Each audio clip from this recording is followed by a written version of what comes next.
বাংলা কি সন্ত্রাসবাদীদের safe haven? চারটে hotel ঘুরে লাস্টে এনআইএর কাছে ধরা পড়ল সন্ত্রাসবাদী। আমরা কথা বলবো, আমাদের সঙ্গে আজকে আছেন পদ্মশ্রী প্রাপ্ত কাজী মাসুম আক্তার। নমস্কার আপনাকে ক্লাউড নেটওয়ার্কে। কি বলবেন, সন্ত্রাসবাদীদের সেফ জায়গা কি এই বাংলা? 2015 সাল মনে পড়ে, আমাকে 1000 জন ঘিরে ধরলো, 12-13 জন পুলিশের সামনে, তার মধ্যে ওসি ছিলেন, থানার ওসিও। তারা বোঝাচ্ছিলেন যে উনি জাতীয় সঙ্গীত গাইয়েছেন, কোনো অপরাধ করেনি, এটা দরকার, ওনার কর্তব্য, এটা সরকারি শিক্ষা প্রতিষ্ঠান। উনি রবীন্দ্রনাথ বিবেকানন্দের জন্মদিন উদযাপন করেছে, এটা কোনো অন্যায় নয়, স্কুলে উদযাপন করাই কর্তব্য, তাই করেছেন। আর্লি ম্যারেজ বন্ধ করে সরকারের লক্ষ্য পূরণ করেছেন। তিনি বলছিলেন, ওসি সাহেব শুনতে পাচ্ছি আমি, চিৎকার করে বলছিলেন যে উনি নাচ গান কবিতা নাটক ছেলে মেয়েদের শেখাবে, এ তো ঠিক কথা, এটা কোনো বিরোধিতা না, এটা সাংস্কৃতিক অঙ্গ, আমাদের বঙ্গ সংস্কৃতিতে ছাত্রছাত্রীদের শেখানোর নিয়ম। উনি এটা বলেছিলেন জল পড়া পানি পড়া করে কেউ অসুখ ভালো হয় না তো। তাই উনি তো জল পড়া পানি পড়া বিরুদ্ধে বলে উনি ডাক্তার কাছে যেতে বলেছেন অসুখ বিসুখ করলে সন্তানদের। উনি স্কুলের পঠন পাঠনে উন্নতি করেছেন, আধুনিক শিক্ষা দিয়েছেন, দেশদ্রোহিতা নয় দেশপ্রেমের শিক্ষা দিয়েছেন। এটা কোনো অপরাধ নয়। আর জাতীয় সঙ্গীত গাওয়াতে আমরা বাধ্য, ফান্ডামেন্টাল ডিউটি, এটা ওসি বলছিলেন। ওসিকে বলা হয়েছিল ভারত ভাগ্য বিধাতা আছে, ওটা হিন্দুত্ববাদী গান, ওনাকে আপনার সামনে হত্যা করব। ওই তো মিডিয়া ব্রোজ, আপনার সামনে হত্যা করব, ওসির সামনে। ফ্যানাটিক এবং রাজনৈতিক হুলিগান, মানে বুঝতে পারছো তো, তৃণমূলী হুলিগান এক কাছে হয়েছে। কারণ তখন সরকারের বিরুদ্ধে কথা বলতাম, তখন বড় এগিয়ে থাকা টিভি চ্যানেল রেগুলার প্রায় বসতাম, এগিয়ে থাকা খবরের কাগজে লিখতাম। এখন লিখি না, ওরা ভয় পায়, ওরা আমার নিউজও করেনি। ওদের চোখের সামনে আমাকে রক্তাক্ত করে মৃত্যুমুখে ফেলেছিল। পুলিশের হাত থেকে, পুলিশ যখন আমাকে রক্ষা করে বাড়িতে পৌঁছে দিতে চেয়েছিল, যখন আর বুঝিয়ে পারছিল না, পুলিশ বললেন, ওসি বললেন, স্যার আপনি নেমে আসুন, আপনি আপনার ঘরের চেম্বারটা খুলুন। আমি লক করে গেছিলাম আমার চেম্বারটা, হেডমাস্টার চেম্বারটা। তখন গোল করে 1000 লোক ঘিরে আছে, প্রায় 1000। হুইসপিয়ারিং ক্যাম্পিং হয়ে গেছে, আমি নাকি সলমান রুশদি তসলিমা নাসরিনের দোসর, আমাকে হত্যা করা নাকি পবিত্র কর্তব্য। একটা শিক্ষা প্রতিষ্ঠানকে ওই অঞ্চলের সেরা করে দিয়েছিলাম, পঠন পাঠন নিয়ম শৃঙ্খলায় এক অভাবনীয় কল্যাণ সাধিত হয়েছিল। ওরা বলেছে ওসব ফালতু। উনি অপবিত্র করেছেন বিবেকানন্দ রবীন্দ্রনাথের জন্মদিন উদযাপন করে। নাটক মনে হবে আপনার কাছে? আমি তো জানি, আমাকে হত্যা করার সময় আমি তো একটা দিকে ছিলাম। শিক্ষকদের একটা অংশ ষড়যন্ত্রে ছিল, তারা ফাঁকিবাজিতে যুক্ত ছিল, 12টা সে 2টো পালাতো, আমি আটকে দিয়েছিলাম। আর বাকি যারা ভালো শিক্ষক কাঁদছিল, ছাত্রছাত্রীরা হাউ হাউ করে কাঁদছিল, পরদিনও কেঁদেছিল রক্তাক্ত হয়ে। যে সকল ছাত্রছাত্রীরা কান্নাকাটি করে তার গার্জেনদের ডেকে মৌলবাদীরা বলেছে, যদি তোমাদের ছাত্ররা কান্নাকাটি করে হেডমাস্টারের জন্য, তোমাদের বাচ্চাদেরকে শুধু স্কুল থেকে বের করে দেবো, তোমাদের এলাকা ছাড়া করে দেবো। এই খবর টিচাররা দিয়েছে আমাকে। আমি তখন প্রায় কোমায়, মাথার লোহার রড পুলিশ হাত থেকে ছিনতাই করে। হ্যাঁ, কলকাতা, ওটা মৃত্যু মুখে পড়েছিলাম আমি। পুলিশের সামনে লোহার রড, সেকেন্ড রডটা মাথায় পড়লে মৃত্যু অনিবার্য, হাতে পড়েছিল পুলিশের। হ্যাঁ, ওনার নাম প্রসেনজিৎ সরকার, পুলিশের অফিসার ছিলেন, তার হাত ফেটে গিয়েছিল। মিডিয়া এসেছিল, এগিয়ে থাকা মিডিয়াকে ধমক দিয়ে দৌড় কাটিয়েছিল, ভয়ে পালিয়ে গেছে, একটা লাইভ নিউজ করতে পারেনি। 1000 লোক স্কুল চলাকালীন সময়ে একজন প্রধান শিক্ষককে ঘিরে ধরে হত্যা করছে, এটা কোনো নিউজ নয়। বাংলা ভয়, ভগবান ছাড়া দেখি কাউকে ভয় করে না। আসলে ভগবান ছাড়াও ওদেরকে ভয় করে। হ্যাঁ, ওই হুলিগানদের, ওই ডিস্টর্টেড পার্সনদের, ওই ফান্ডামেন্টালিস্টদের ভয় করে। এখানে আইসি জন্মাবে না, আইএস জন্মাবে না, এখানে সবাই জন্মাবে, এটা তো আতুর ঘর। তখনই বলেছিলাম এর ফল বাংলা ভোগ করবে। বাংলার গোটা বুদ্ধিজীবী সমাজ নীরব ছিল, কেউ কথা বলেনি। গোটা ভারতবর্ষ তোলপাড়, গোটা বিশ্ব তোলপাড়, বাংলা নীরব। এরা নাকি বুদ্ধিজীবী, এরা নাকি উদার, হিন্দুত্ববাদ নিয়ে এদের খুব চিন্তা, সংখ্যালঘু মৌলবাদের যে আতঙ্ক সেটা নিয়ে এদের বলার কোনো দরকার নাই। ভোট চাই, ওদের ভোটটা নিতে হবে না, আর উদারতা দেখাতে হবে না। জঙ্গিদের একদম ঘাঁটি বা শেল্টার, সেফ শেল্টার বাংলা হবে না। আপনি তো এখানে তো কী বলো, বোমা তৈরি করা হয়, মাননীয় 3 জন মরে গেলে, ভূপতিনগরে 3 জন মারা গেছে, 3 জন মারা গেছে, নিশ্চয়ই একটু কড়া বোমা ছিল, তাই তো না? 3 জন মারা যাবে বলছে, ও বলছে চকলেট বোমা। চকলেট বোমা যদি কারো গায়ে লেগেও যে একটু জ্বলে যাবে, কাপড় চোপড় পুড়ে যেতে পারে, মারা যাবে 3 জন।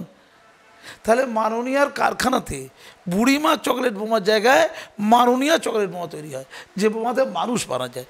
তো ওটা বরাদ্দ আইসিস নেবে, আইসিস নেবে না যে আমরা চকলেট বোমার নামে গোটা বিশ্বে এই বোমাগুলো ছুড়ে দেবো যাতে মানুষ মরে যায়। এটা পশ্চিমবঙ্গে পাওয়া যায়। মানে দুঃখ নেই। ভূপতিনগরে কারামারা করে তো ছোট্ট ঘটনা, সেখানে এনআইএ সেই এনআইএকে তৈরি করেছিলেন মাননীয়া নিজে। না, মুখ্যমন্ত্রী তো বলছেন চকলেট বোমা মানে পড়লেও এখন এনআইএ চলে আসে। পারমাণবিক বোমা, নিউক্লিয়ার বোম যেটাকে বলা হয়, সেটা ফেললো মাননীয়া। ধরুন গোটা বাংলা উড়ে গেল, উনি বেঁচে থাকবেন, ওনার আলাদা ক্ষমতা আছে। ধরুন মুম্বাই উড়ে গেল, উনি বলবেন ছোট্ট বোমা, নিউক্লিয়ার বোমাকে ছোট্ট বলে দেবে। মানসিক প্রবলেম তো একটা। কিন্তু ববি হাকিমকে তো বলতে শুনেছিলাম মিনি পাকিস্তানের কথা। মিনি পাকিস্তান তো উনি বলেছেন, ওনাকে ধন্যবাদ। আমি বলবো মিনি না, বিগ পাকিস্তান। কারণ পাকিস্তানে এত মৌলবাদী কর্মকাণ্ড হয় না যেটা এখানে হয়। সংখ্যালঘুদের ধর্মনিরপেক্ষতা আদর্শ, সংখ্যালঘুদের অস্ত্র, কি করছে বলুন তো। আচ্ছা, নিজের কমিটির লোককে যখন হত্যা করতে যায়, যে মানুষগুলো কমিটিকে বাঁচাতে চায়, যদি ঘরে ঘরে রামমোহন বিদ্যাসাগররা মারা যায়, তাহলে কি সংস্কার সাধন হবে? যারা এই মারা যাওয়া ক্ষতিগ্রস্ত হওয়া থেকে প্রশ্রয় দিচ্ছে, তারা আসলে মুসলমান সমাজকে অন্ধকারে রাখতে চাইছে। তোরা অন্ধকারে থাক, গলির মধ্যে থাক, তোদের ভোট চাই, তোদের লুটের কারবারিতে ব্যবহার করতে চাই, তোরা মস্তরিতে, গুন্ডামিতে, নোংরামিতে, নষ্টামিতে তোদের চাই। তোদের ওখানে অগ্রাধিকার থাকবে, জেলখানে তোদের অগ্রাধিকার থাকবে। তোরা আমাদের গুন্ডা বাহিনীর নায়েব কুমস্তা। তোরা যে মাল তুলে দিবি, লুটের মাল, তার একটা অংশ তোরা পাবি। তোরা শাহজাহান হবি, তোরা শৌকাত হবি, তোরা আরাবুল হবি। আবার প্রয়োজন হলে আরাবুলকে লকাবে ঢুকে দেবো। যখন আরাবুলকে আর প্রয়োজন হবে না, তখন আরাবুলদের মতো লোক, নওশাদের মতো লোক, অথবা শাহজাহানের মতো লোক, এরাও আবার লকাবে ঢুকে যাবে। যতদিন তোমাদের চাই, তোমাদের ব্যবহার করে নিতে চাই। তুমি কিছু অংশ নেবে, বাকিটা আমাদের কাছে আসবে। মুসলমানদের এইভাবে দেখতে চায়, মুসলমানদের দেখতে চাই ইমাম হিসাবে। পরশু আমি যখন গাড়ি করে আমার গ্রামের বাড়ি যাচ্ছি, হাওড়ার গ্রামের বাড়ি, আমি সময় হয়ে গেছে, নামাজ পড়ার সময় চলে যাচ্ছিল আর কি। আমি ডোমজুড়ে নেমে পড়েছিলাম গাড়ি থেকে, কার থেকে নেমে ওখানকার মসজিদে নামাজ পড়তে গিয়েছিলাম। যে কোনো জায়গায় নামাজ পড়া যায়। সেখানে যিনি ইমাম, তিনি তো অনেক ভুলভাল বকছেন, সবাই শুনছেন। সেখানে তিনি বলছে, আল্লাহ সিএ এনআরসির হাত থেকে মুসলমানদের বাঁচাও আল্লাহ। তিনি দোয়া চাইছেন আল্লাহর কাছে, সিএ আর এনআরসির হাত থেকে মুসলমানদের বাঁচা। 2 মাসে কটা মোল্লা বিতাড়িত হয়েছে বলুন তো। মুসলমানরা যে সিএ দ্বারা ক্ষতিগ্রস্ত হবে না, আমাদের মতো কিছু লোক এটা বলেছি বারে বারে। মুসলমানদের মধ্যে এখন কিছু নড়াচড়া নেই। 21 সালে যেভাবে মুসলমানদের প্রভাবিত করতে পেরেছিল, 2024 লোকসভার আগে কিন্তু পাচ্ছে না। তাই মাননীয় টোপ চেঞ্জ করে বলছে না, শুধু মোল্লাদের বললে হবে না, ওরা আজকাল একটু কম ভয় পাচ্ছে। এই হিন্দুদের করতে হবে, যে ওপার বাংলা থেকে এসে ওই হিন্দু বা যারা মতুয়া, তাদের করতে হবে। তাদেরকে টোপ দিচ্ছে, তোমরা সব এই ফর্ম ফিল আপ করলে ক্ষতিগ্রস্ত হয়ে যাবে। কিন্তু মুসলমানদের একটা অংশের দায়িত্ব রয়েছে, আরে উনি ইমাম ভাতা পেয়েছেন বলবেন না। আমি খালি বলতে চাইছি, এই আতঙ্কটা ধর্মের ভেতরে ঢুকিয়ে দেওয়া হয়েছে। এইটি হচ্ছে তার অস্ত্র, ডিভিডেন্ট। আর ধর্মের সুশ্রী দেওয়া, মানে ধর্মের সুশ্রী দিয়ে বোকা মারানোর ষড়যন্ত্র, এটা বই লিখেছিলাম। কিন্তু ভিন রাজ্য থেকে জঙ্গিরা বারংবার এই কলকাতাকে বেছে নেয় কেন? যেখান থেকে দাঁড়িয়ে শেল্টার নেয়, বিভিন্ন হোটেলে গিয়ে তারা আস্থানা গাড়ে, বাংলাকে কেন? এবং ভিন রাজ্য থেকে কিন্তু অন্য জায়গাতেও যাওয়া যায়, কিন্তু বাংলাতেই তারা সরাসরি আসে। আচ্ছা, বাংলা যে সকল হোটেলগুলোতে উঠেছিল, স্প্ল্যানেডের হোটেলগুলোতে দেখছিলাম, আমি দীঘাতেও জানি, দেখেছি বারবার, ওখানে কিছু দেখাই হয় না। একটু টাকা গুঁজে দিলেই হয়ে যাবে, কিচ্ছু হয় না। জাস্ট দেখতে হয়, দেখা, জাল তো পাওয়া যায়। আমাদের জাকির সাহেব তো আছে, বলছিল ওই তৃণমূলের নেত্রী বলছিল, জাকিরের কাছে যান, বাংলাদেশ থেকে যারা আসছেন সবাই জাকিরের কাছে যান, জাকির তোমাদের জাল ভোটার আধার করে দেবে। যে সকল ওপার বাংলার লোকরা বাস করছে, তার তো ভেতর ভয় আছে, কারণ ওরা জাল তো যে কোনো সময় ধরা পড়লে প্রমাণিত হয়ে যেতে পারে। তো তারা যদি সিএ এর মাধ্যমে বৈধ সার্টিফিকেট পায়, তো মাননীয়ার সমস্যা কথা। আসলে মাননীয়ার কোনো সমস্যা নেই। সিএ করার ক্রেডিট নিয়ে বিজেপি ভোট পেয়ে যাবে, তাই সিএ করলে ক্ষতিগ্রস্ত হবে, এই আতঙ্ক দিয়ে মাননীয়া ভোট পেতে যায়। তাদের কারো যদি সর্বনাশ হয়, সাড়ে সর্বনাশ হয়, বয়ে গেছে, আমার ভোট চাই। এক হচ্ছে, একসময় নিজেই সিএ এর মধ্যে বলেছিলেন, একসময় নিজে এনআইএকে তৈরি করেছিলেন, এনআইএকে তৈরি করার উপকারদের মধ্যে উনি একজন ছিলেন।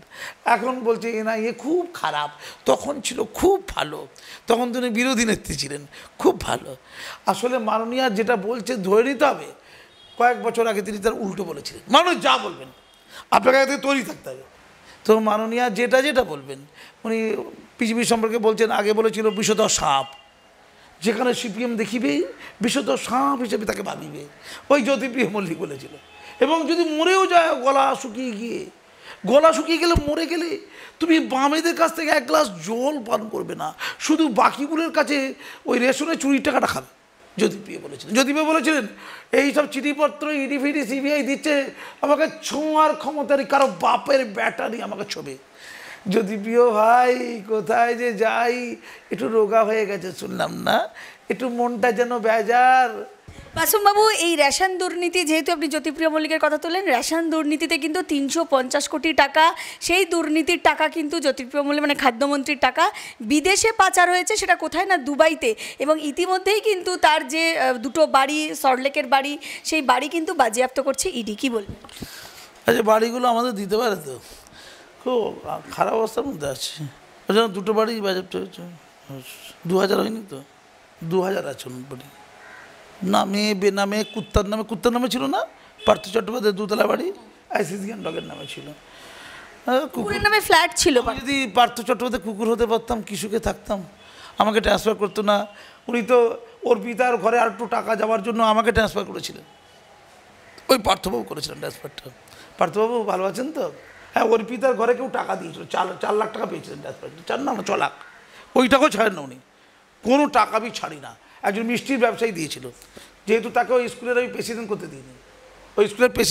করতে দিইনি, তাই মিড ডে মিল আমাদের ওই যেমন কোভিড হলো, কোভিডের সময় প্রথম দিন যেই দিনে লকডাউন হচ্ছে, তখনও লকডাউনের ঘোষণা হয়নি, শুকনো চাল আলু দিতে বলেছিল সরকারিভাবে, আমার গার্জেনকে ডেকে শুকনো চাল আলুই দিয়েছিলাম।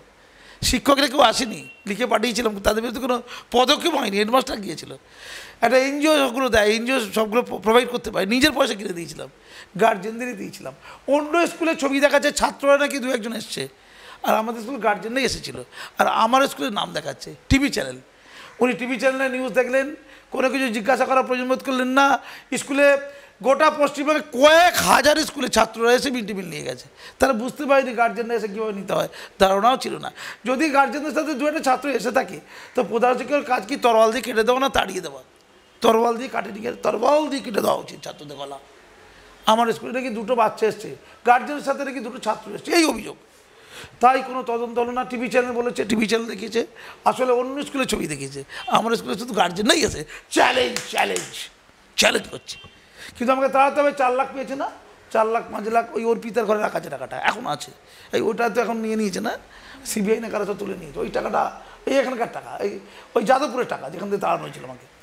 উনি বললেন মনীষ জৈন এক্ষুনি ওই স্কুলে হেডমাস্টারকে ট্রান্সফার করে দাও, মানে টিভিতে বলছেন।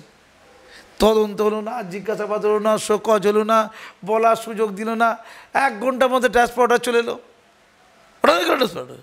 এবং ট্রান্সফার অর্ডারটা আমার অফিসে আমার কাছে এলো না, লোকেদের হোয়াটসঅ্যাপে চলে গেল, শিক্ষকদের হোয়াটসঅ্যাপ গ্রুপ থেকে আমি ট্রান্সফার অর্ডারটা দেখতে পেলাম, আর মিডিয়া আমাকে ট্রান্সফার অর্ডারটা পাঠালো, আপনাকে এই বাগবাজারের দিকে একটা স্কুলে ট্রান্সফার করে দেওয়া হয়েছে।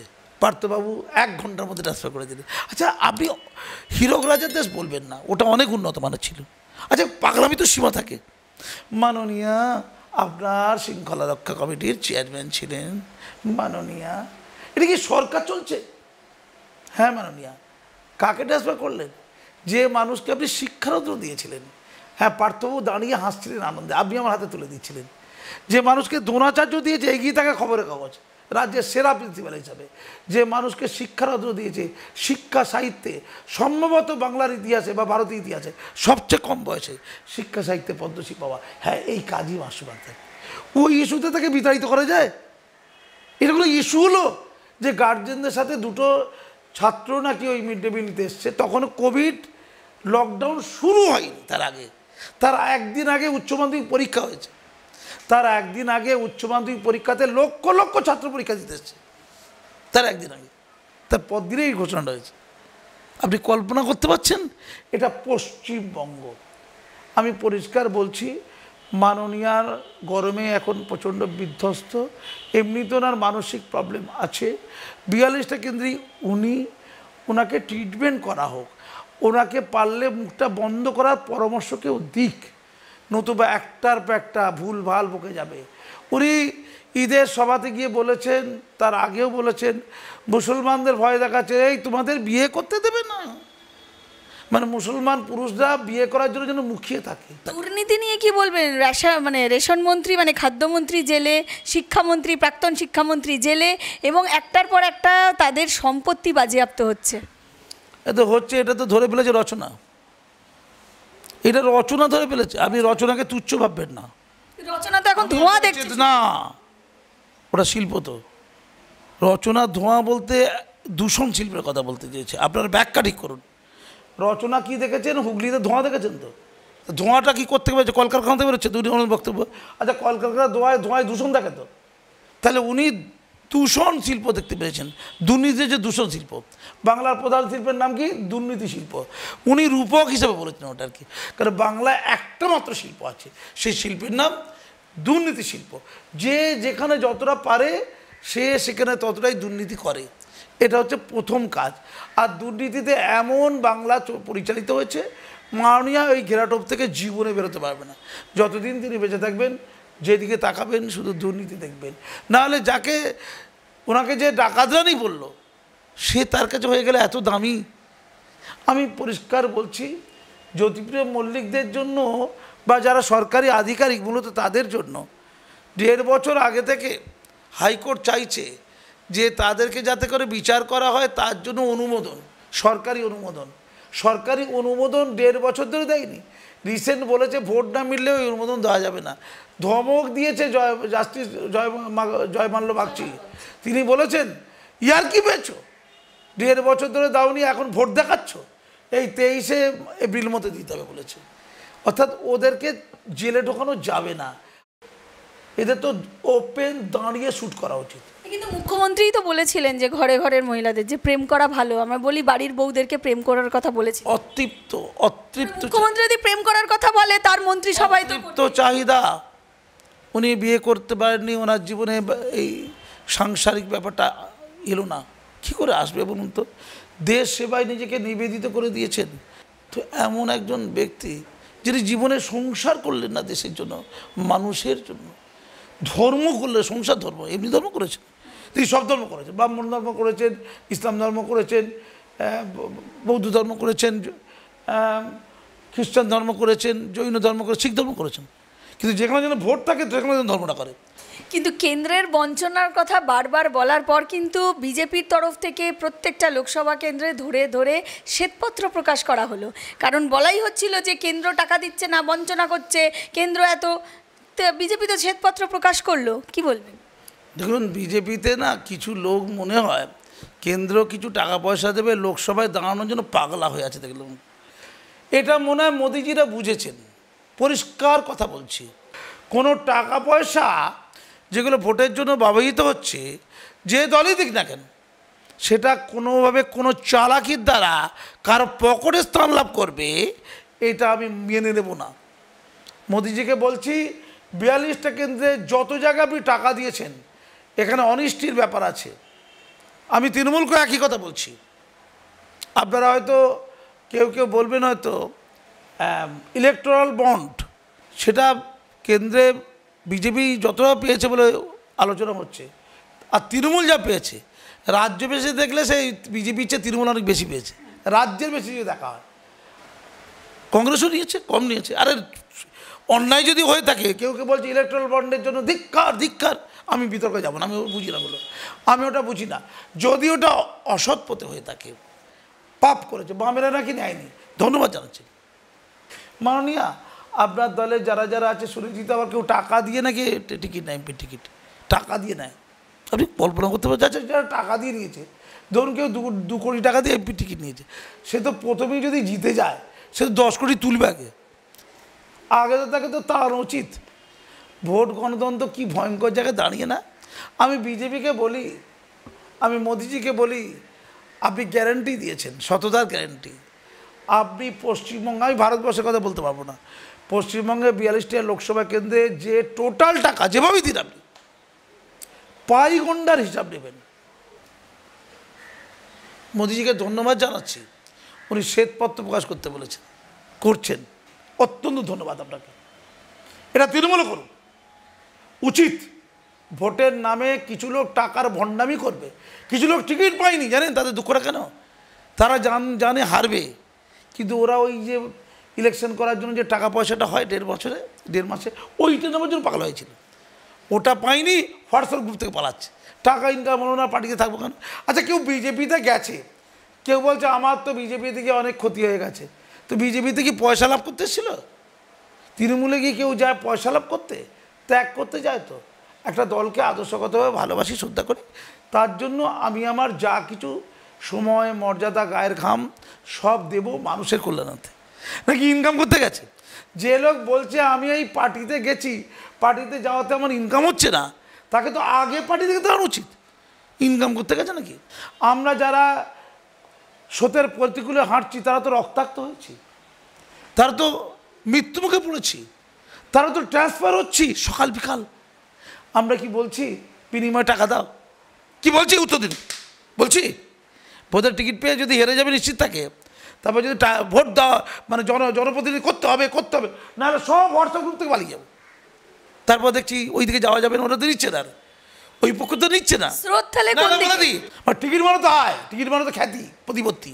ওরা যদি নাই বা হয়, মানুষ সেবা করো, নীরবে সেবা করবো, নীরবে নিভৃতে সেবা করার অসুবিধা কী আছে?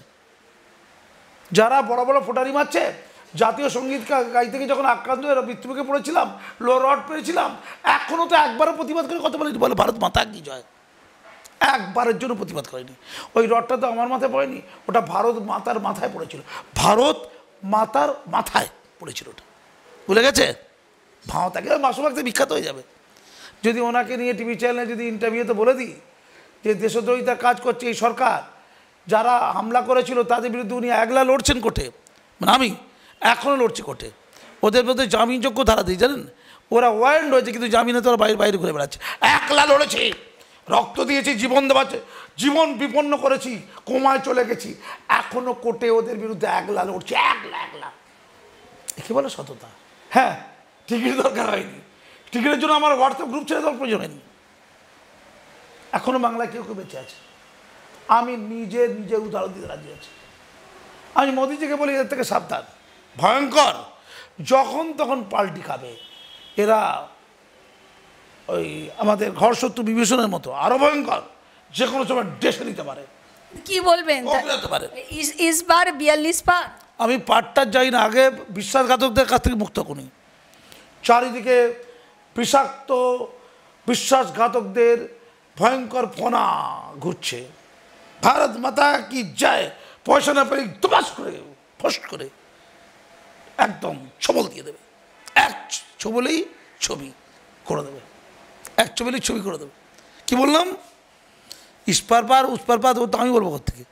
মোদিজি বলছে 400 পাবে। আমার তো মনে হয় যারা বিজেপির চরম শত্রু একটু খোঁজখবর রাখে, কেউই বলবে না যে নরেন্দ্র মোদীর বিকল্প কেউ আছে ভারতবর্ষে, আর নরেন্দ্র মোদী ছাড়া অন্য কেউ প্রধানমন্ত্রী হওয়ার মতো জায়গায় আছে, একজনও বলবে না। এটা বলার অপেক্ষা আছে? এবার প্রশ্ন হচ্ছে 400 পাবে না 350 পাবে, এইটা তো প্রশ্ন।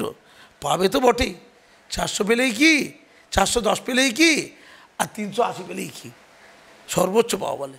উনিও আমি ভাবিত নেই, আমি ভাবি তো বাংলাকে নিয়ে। মোদিজিরা, অমিতজিরা বিধানসভা ইলেকশনের আগে 2021 অনেক স্বপ্ন দেখেছিলেন, চারিদিকে ওই গল্প ছিল, খাও খাও খাও, দাও দাও দাও, ধান্দাবাজি। দায়িত্ব নিয়ে হারিয়েছে কিছু লোক, বিজেপিকে, প্রধান বিরোধী দল বিজেপি 77টা পেয়েছে, অ্যাকচুয়ালি তো পাওয়ার কথা নয়। বিজেপি চরম শত্রু জানতো না যে 77টা পাবে, আমি একটু জানতাম, শয়তান লোক না, এখন যেমন জেনে যাচ্ছে। চরম শত্রু জানতো না 77টা পাবে, কিন্তু পেল কেন? সবচেয়ে অযোগ্য ক্যান্ডিডেট, সবচেয়ে অপদার্থ, এই পরশু এসেছে ওই দল থেকে, তাকে দিয়ে দেবে। ধান্দাবাজ, চিটিংবাজ, নোংরা, আবর্জনা, যাদের কোনো বেশ নেই, সমাজে কোনো ভালো কাজ কোনো দিন করেনি। আচ্ছা বলুন তো, আমি তৃণমূল পার্টিতে জানি যারা অভিনেতা অভিনেত্রী আছে তারা একটু সেলিব্রিটি লোক, বাকি যে লোকগুলো আছে তাদের যদি পার্টি থেকে বের করে দেওয়া হয় কোনো অস্তিত্ব আছে তাদের? বলুন অস্তিত্ব আছে বলুন, কেউ বুঝবে? আমি তো কোনো পার্টির প্রাথমিক মেম্বারও নেই, গোটা রাজ্যে কোনো কারণে মানুষ শ্রদ্ধা করে আমাকে, এটা ভালো লাগে আমার। আচ্ছা বিজেপিতে যেসব লোকগুলো আছে, দু একজনের কথা বাদ দিলাম, অভিজিৎ বাবুর মতো মানুষরা আছে বাদ দিলাম, যদি তাদের পার্টি থেকে বের করে দেওয়া হয়, ধরুন পদ থেকে আর ক্যান্ডিডেট ফ্যান্ডিডেট নেই, বের করে দেওয়া হলো, সে একদম বাইরে, দু একজন সেলিব্রিটি মার্কা লোক আছে ওদের বাচ্চা, ওরা তো সিনেমা অভিনয় করে, ওদেরকে লোক চেনে, ওই জন্য চেনে, আরও কিছু করে সেই জন্যও চেনে, দুটো কারণে চেনে, সিনেমা করার জন্য চেনে আর অন্য কিছু করার জন্য চেনে, দুটোই চেনে, আমি আর ব্যাখ্যা করছি না।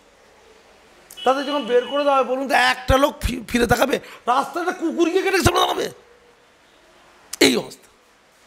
এখন নাকি সব গাড়ি ফাড়ি নিয়ে কী ঘোরা কী একদম করছে, দেখছে জল কামানটা কোথায়, মানে মোদিজিদের কাছে ভিডিও পাঠাতে হবে, অমিতজির কাছে, 21 ইলেকশনের পরে লুকিয়ে পড়েছিল, তাদের পাত্তা পাওয়া যায়নি, লোক বিক্ষোভ করছে যে ওই লোকটা বাদ দিয়ে বাকি সব দাঁড়াক, ওই লোকটা দাঁড় করা যাবে না, হুগলির দিকে বাঁকুড়ার দিকে সব হয়েছে এরকম, ওই লোকটা দাঁড়ালে শুধু ওই লোকটা বাদ, যে কোনো পাগল ছাগলকে দাঁড়িয়ে দিয়ে যেতে যাবে, শুধু ওই লোকটা বাদ।